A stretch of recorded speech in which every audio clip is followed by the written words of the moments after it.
Counting కి సంబంధించి మరిన్ని వివరాలు శ్రీశైలం అందిస్తారు.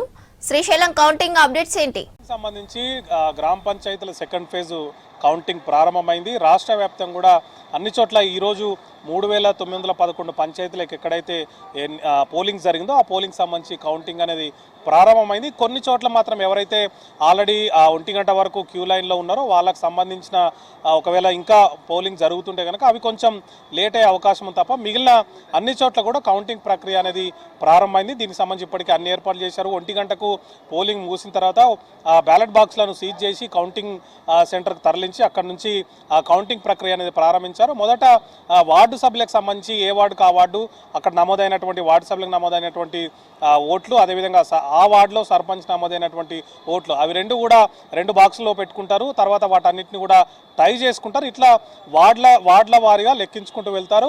ఈ సమయంలో వార్డులకు సంబంధించినటువంటి రిజల్ట్స్ వస్తుంది. ఆ తర్వాత సర్పంచ్కి సంబంధించినటువంటి ఓట్ల ప్రకారం వాళ్ళను విజేతగా ప్రకటిస్తారు. ఈ ప్రక్రియ పూర్తయిన తర్వాత వార్డు సభ్యుల మద్దతును ఉప సర్పంచ్ ఎన్నిక అనేది నిర్వహిస్తారు. ఇది ఇప్పుడు జరగబోయేటువంటి ప్రక్రియ. ప్రజెంట్ అయితే సీల్ చేసినటువంటి ఓట్లకు సంబంధించి ఏ వార్డులకు ఆ వార్డులకు పెట్టుకుని వాటిని టై చేసుకుంటూ లెక్కించే పనిలో సిబ్బంది నిమగ్నమయ్యారని చెప్పుకోవచ్చు. అయితే సెకండ్ ఫేజ్కు సంబంధించి ఇప్పటివరకు మధ్యాహ్నం 1 గంట వరకు 80.84 పోల్ పర్సెంట్ అనేది నమోదైంది. ఇది ఫస్ట్ ఫేజ్తో పోలిస్తే 4% తగ్గినట్టుగా మనకు తెలుస్తుంది. అయితే ఇంకా ఎవరైనా లేట్గా ఓట్లేసి అంటే క్యూ లైన్లో ఉండి ఓట్లేసిన వాళ్ళకి సంబంధించినటువంటి వివరాలు కలిపితే కొంచెం అటు ఇటు మారే అవకాశం ఉంది.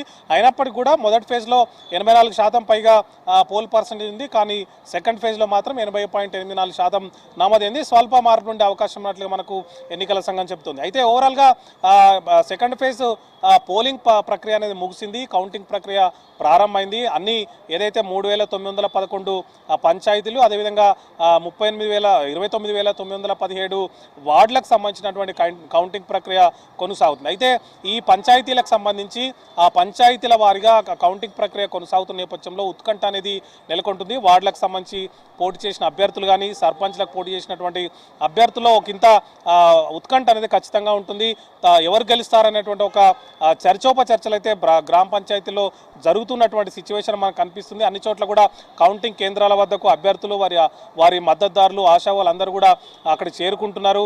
లోపలికి మాత్రం కౌంటింగ్ ఏజెంట్తో పాటు ఎవరైతే పోటీ చేశారో వాళ్ళని మాత్రమే అనుమతిస్తున్నారు. ఆ తర్వాత వాళ్ళకు సంబంధించినటువంటి రిజల్ట్ అనేది అనౌన్స్ ఉంటుంది కౌంటింగ్ ప్రక్రియ పూర్తయిన తర్వాత. ప్రజెంట్ కౌంటింగ్ అనేది కంటిన్యూ అవుతున్నప్పటికీ కూడా మనకు ఎన్నికల సంఘం సంబంధించి ప్రకటించిన పోల్ పర్సెంటేజ్ 80% ఉంది. కొంచెం అటు ఇటుగా మారే అవకాశం ఉంది. అయితే ఒరిజినల్గా మనకు ఇప్పుడు సెకండ్ ఫేజ్లో 193 మండలాల్లో ఈరోజు ఎన్నికలు అనేవి జరుగుతుండగా దాంట్లో 4333 పంచాయతీలను ఎన్నికల సంఘం నోటిఫై చేసింది. అదేవిధంగా 38,350 వార్డులను కూడా ఎన్నికల సంఘం నోటిఫై చేసింది. కొన్ని చోట్ల అంటే రిజర్వేషన్లు కలిసి రాకనో లేకపోతే ఇంకొక కారణంతోనో కొన్ని చోట్ల నామినేషన్ రాలేదు. ఇంకొన్ని చోట్ల ఇష్యూ ఉన్న చోట కోర్టు స్టేల వల్ల ఇంకొన్ని చోట్ల ఎన్నికలు అనేవి జరగట్లేదు. ఆ కారణంతో మొత్తం ఎన్నికలు జరిగేటువంటి పంచాయతీలు 3,911 ఉంటే వార్డులు 29,917గా ఉన్నాయి. వీటికి సంబంధించి ఈరోజు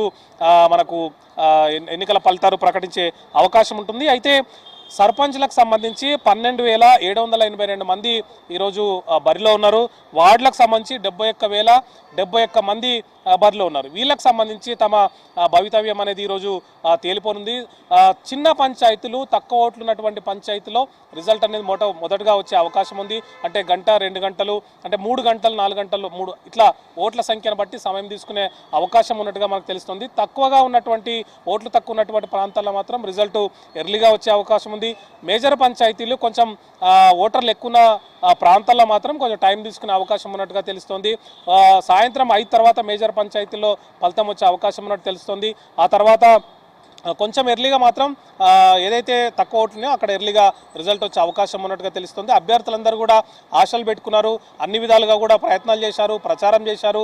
ఓటర్లను ప్రసన్నం చేసుకునేందుకు అన్ని రకాల ప్రయత్నాలు చేసిన నేపథ్యంలో ఎవరు గెలుస్తారనేటువంటి అంశం మీద మాత్రం ఇప్పుడు డిస్కషన్ జరుగుతోంది. ఇప్పటికే పంచాయతీల వారీగా వాళ్ళకు సంబంధించి పోలైన ఓట్లను ప్రకారం వాళ్ళు లెక్కలేసుకుంటారు. ఏ వార్డులో మనకు ఎన్నోట్లు వచ్చే అవకాశం ఉంది, సామాజిక సమీకరణ ఆధారంగా కూడా వాళ్ళు లెక్కలు వేసుకుంటున్నారు. ఉన్నారు, పలానా వార్డులో మనకి నోట్లో వచ్చే అవకాశం ఉంది, లేకపోతే పరసపో పంచాయతీల వారిగా పోలైన నోట్లో ఇక్కడ కొన్ని ఇట్లా ఆయా వార్డుల వారిగా వచ్చే అవకాశం ఉన్నట్టుగా వాళ్ళు లెక్కలు వేసుకున్నటువంటి సిచ్యువేషన్ ఉంది. ఎన్ని లెక్కలు వేసుకున్నప్పటికీ, ఎన్ని రకాల కౌంటింగ్ చేసుకున్నప్పటికీ మాత్రం అఫీషియల్ రిజల్ట్ వచ్చిన తర్వాతనే ఒరిజినల్గా తెలిసే అవకాశం ఉంటుంది. ఫస్ట్ ఫేజ్లో మనకు చాలా చోట్ల 1-2 ఓట్లతోని లేకపోతే 4-5 ఓట్లతో కూడా గెలిచిన సందర్భాలు ఉన్నాయి. కాబట్టి ఫలితాలు అటు ఇటు తారమయ్యే అవకాశం కూడా ఉండే ఛాన్స్ ఉంది. అయితే అభ్యర్థులందరూ కూడా రిజల్ట్ కోసం మాత్రం ఆసక్తిగా ఎదురు చూస్తున్నారు శ్రవంతి.